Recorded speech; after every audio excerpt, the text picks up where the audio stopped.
of elements whose sum is equal to the target. And the cache in the question is the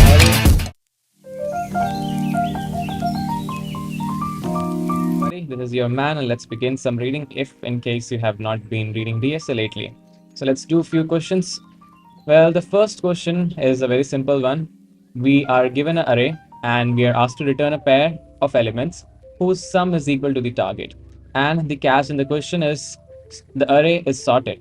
So as you know that in every DSA question, no extra information is given, for no use. It's not physics where you are given extra information to confuse. No, every extra information that you're given is going to help you in your solution. Maybe it is in terms of some data structure that you're going to use, or maybe the optimization in time complexity, or it can be anything.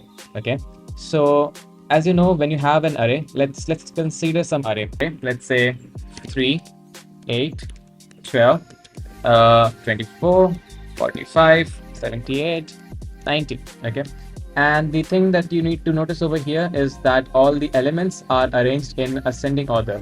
Okay, ascending order. They are arranged in increasing order. That is the main point of the question, right? So let's say my target value. Okay, my target value is I'm keeping it as, let's say, any suggestions? 36. Fine. 36 is fine. Okay. So you need to give me that pair whose sum is going to be 36. I don't know where the pair might be. It's not important that these elements are placed consecutively. I mean, it's not important that it is placed next to each other.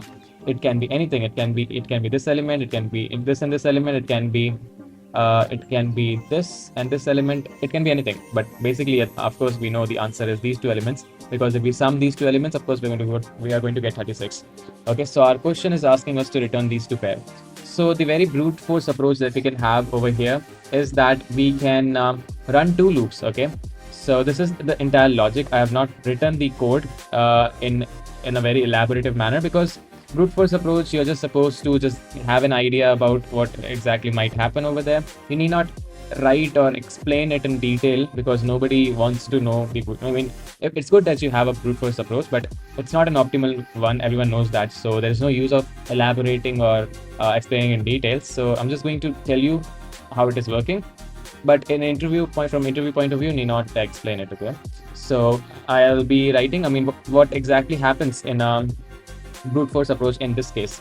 So what will exactly be the code is, let's say the thing is that you need to run a loop.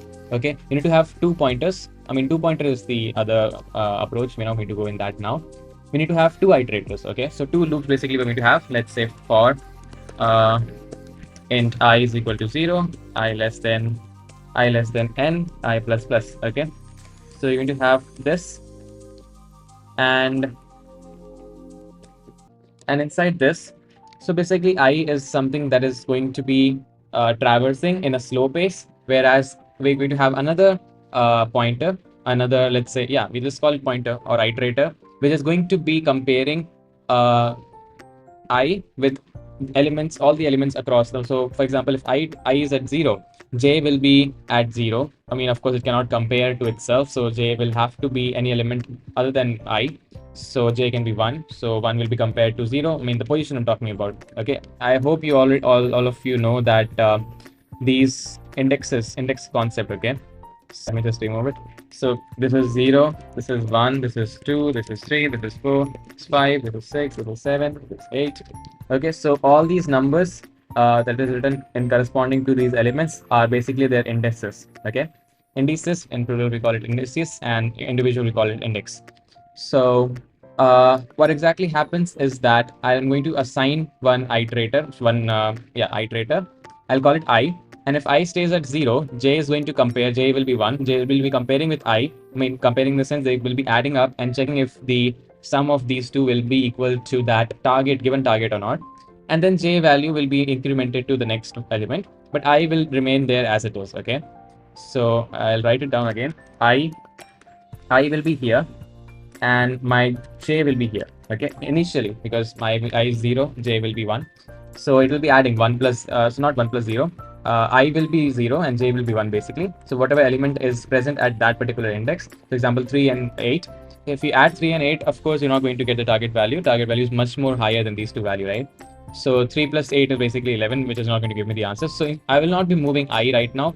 I'll be moving J, and I'll be moving it one by one till it reaches the end point. And from the end point, once it hits the end point, I'm going to bring it back to the initial point, but I'll increase I. Okay. So right now J is 1, the position 1. Now J will be moved to 2, and then these two elements will be added. Again, 12 plus 3, 15. It's not going to be giving me the target value. Then again, J will be increased to this position.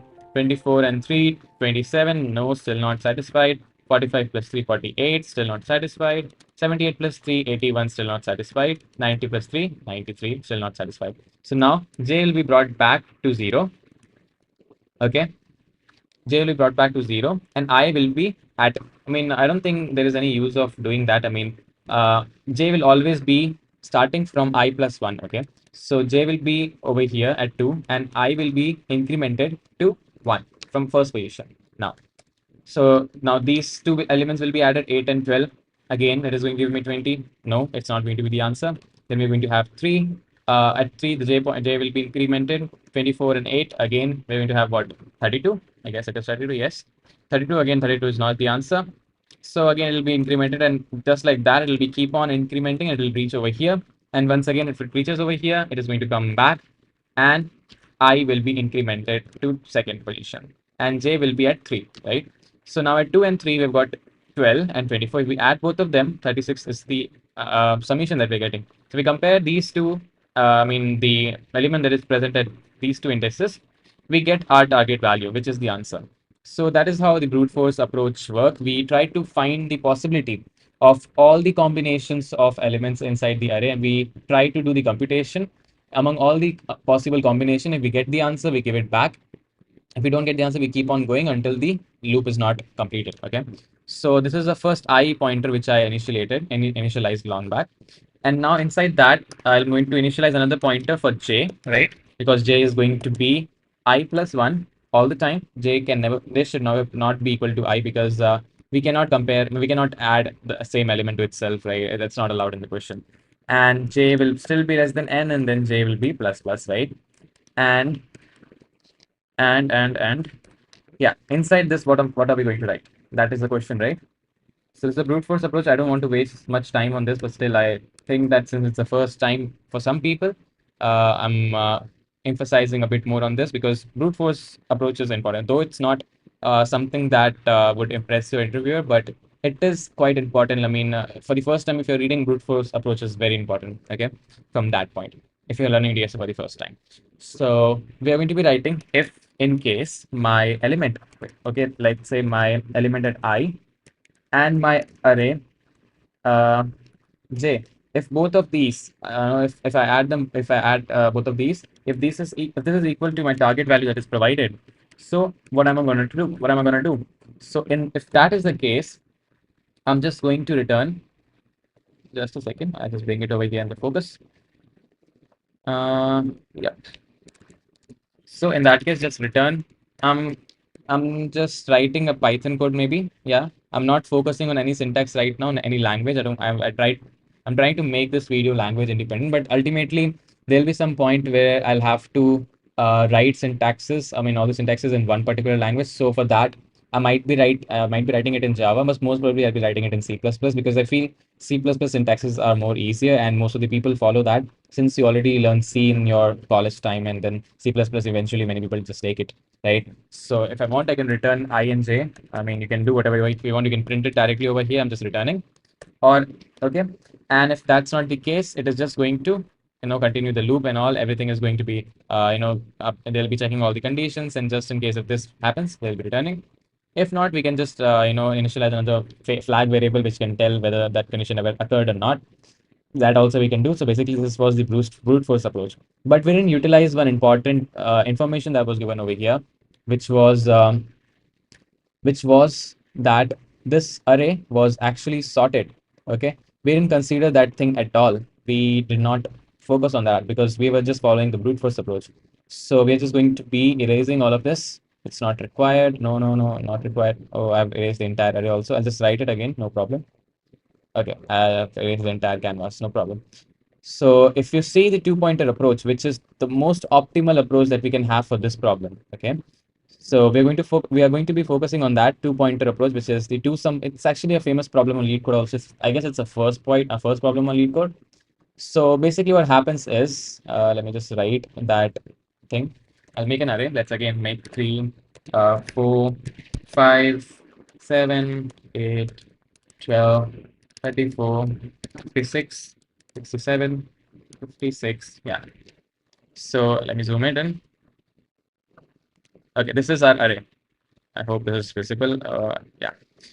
And then what are we going to do is, let's say I initialize two pointers. Okay. This is an important concept. After brute force, I feel this is the most important concept. Okay. So what are we going to do is we're going to initialize two pointers. So let's, oh my God, my drawing is horrible, man. No problem, no problem. We'll just do it. So yeah, opacity should be high, and we're going to have two pointer. Let's say we'll have a first pointer over here. Let's call it I, which is going to be standing at 3 in the starting. And we're going to have another pointer called J. Okay. This guy will be standing over here at the end.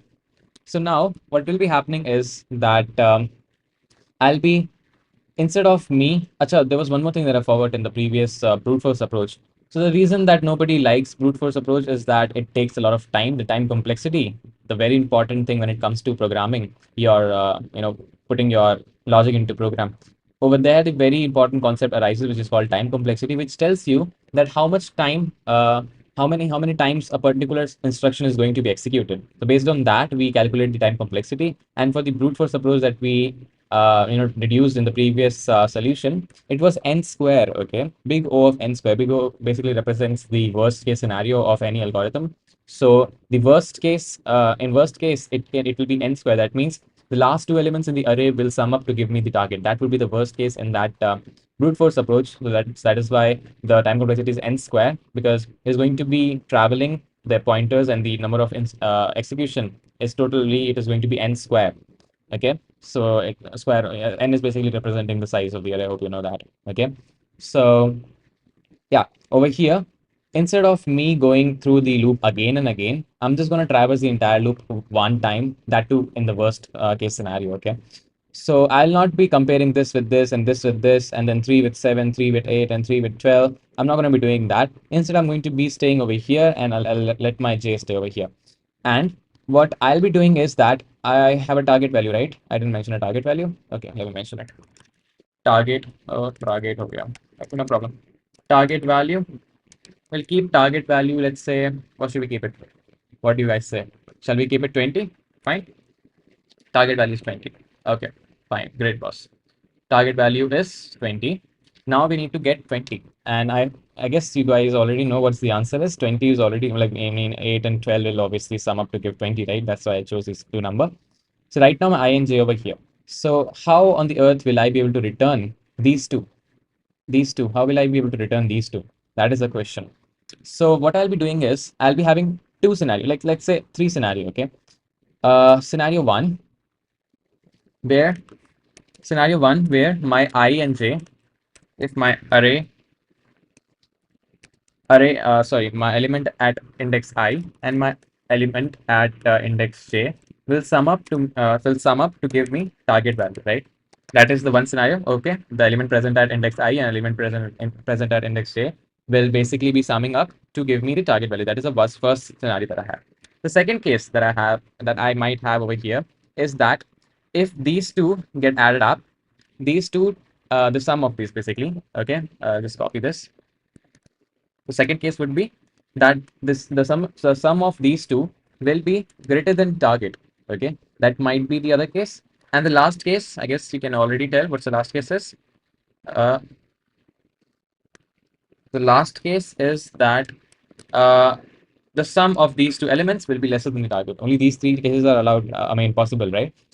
So if this happens, the first thing, okay, if this thing happens, I am basically happy, right? Because that's what I want. I want both of these to get added up and give me the actual indices where these elements are present. Or maybe what the element is, I don't know, whatever. You can even return the index or you can return the elements itself. So I'll be actually happy if this is happening. I mean, this entire thing, if it is equal to my target value. But most probably this won't be happening. So we have got two cases. So now in this case, we're just going to return or print the indices or the array element. Okay. What will happen if we come across this one? These two. So as you can already say, we need to shift, we need to change the element, we need to go to some other element because this is not equal to target, right? These two cases are not equal to target. So basically in that case, we'll have to either shift I or j accordingly. Okay, so now the question is which one to shift in which condition. So what you can do over here is, let's say, right now was the condition 3 and 56. If you add 3 and 56, you're going to get 59, right? And target value is 20. So 59 is way more. I mean, it's way bigger value than 20. 59 is a very big value. So in order to, I mean, now you need to reduce your sum, right? You need to reduce your sum so that it can somewhere it can be near to 20, right? So in order to do that, what do you think? If I move this I to this one, if I choose this element instead of this element, and then I add up, will I be getting value nearer to 20? Do you think? So instead of 3, if I take 4, 4 and 56 will be how much? 60? And 60 is even more bigger value than the previous value that we had. So instead of me moving I, why don't I move this value? 67. So if I remove j from here, will I be able to shift this? Yes.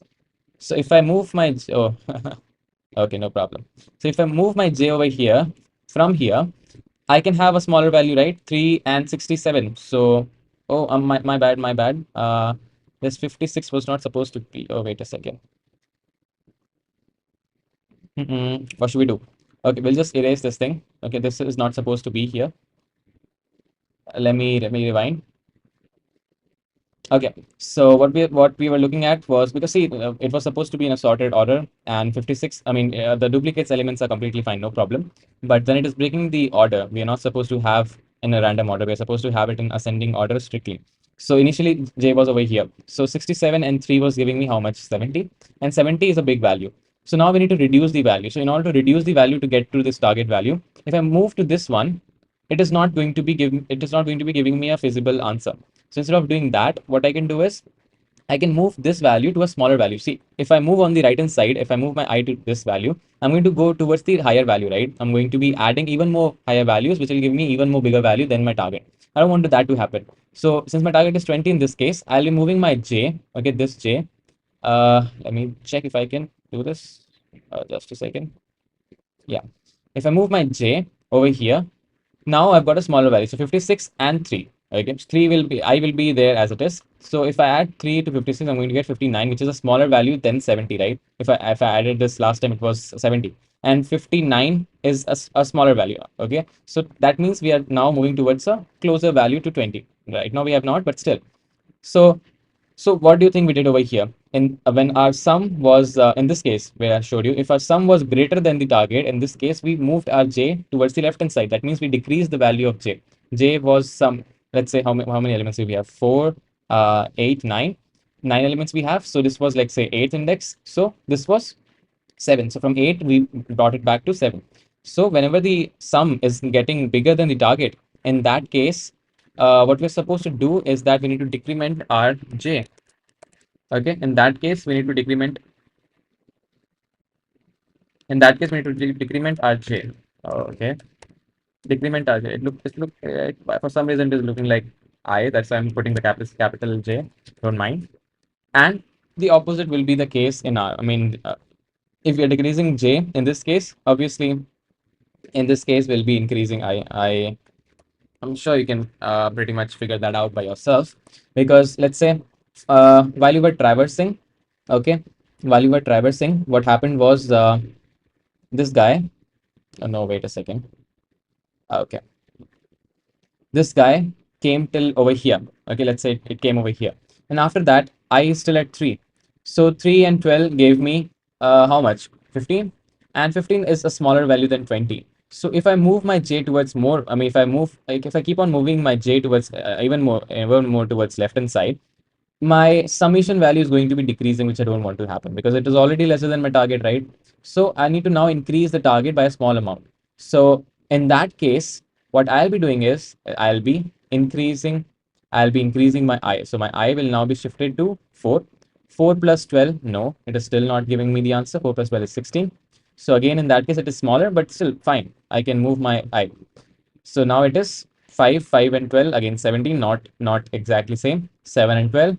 I'll keep on moving. I'll keep on, increasing I. I'll keep on increasing I until I get to the answer. So again, 7 plus 12 will be 19. And 7 plus 9 will be 19. And then we have 8 over here. So 8 and 12 is ultimately going to be our answer over here, since these two will give me the answer. So this condition will satisfy, and this condition satisfies. So at the moment this condition satisfies, we need to print it, or either we can return it. So this was the overall logic. If you want, I can write you the code, or I have already mentioned it over here. So if my summation, this is PS, is just basically the summation. So this, if summation is greater than target, I need to reduce my J. That's what we did over here. If our summation was greater than the target, we reduce the J value. We move the J towards left hand side. And in case when it was smaller than target, we moved our I towards right hand side. That is what basically we did. And that is what I've mentioned over here. So you can put a while loop. And also I have not closed, oh, my drawing is worse than a first class child also. Okay, so I forgot to put the curly braces over here, but fine. So this was basically the summation value of the elements, and in the other case, which is the equal to case, where the summation is equal to the target, in that case, we're just going to simply return the answer. So I think, let me check how many minutes it has been. It has been 25 minutes since we started this problem, and I think I've exaggerated a lot, but this is important. If you do not understand the basics for this problem, going forward in DSA and trying out questions with no knowledge would be very difficult. So at least you need to know these two very fundamental, because when you try to solve DSA questions, you need to have something up your sleeve to, in order to at least solve something. So at least if you know the brute force approach and how two pointers approach works, you can do much more. At least you can try some questions, even if the time complexity is not getting satisfied. At least you can give it a try. At least some ideas can pop up into your mind. So why are we using two loops? Why are we using two pointers? I mean, these are very fundamental things that you need to do. Later on, we'll come across some other algorithms that can even more optimize. We have some question specific algorithms as well. We'll talk about that. And if you see over here in my PDF over here, these are actually my notes. Okay, so I thought I've tried to maintain these notes as much as I can.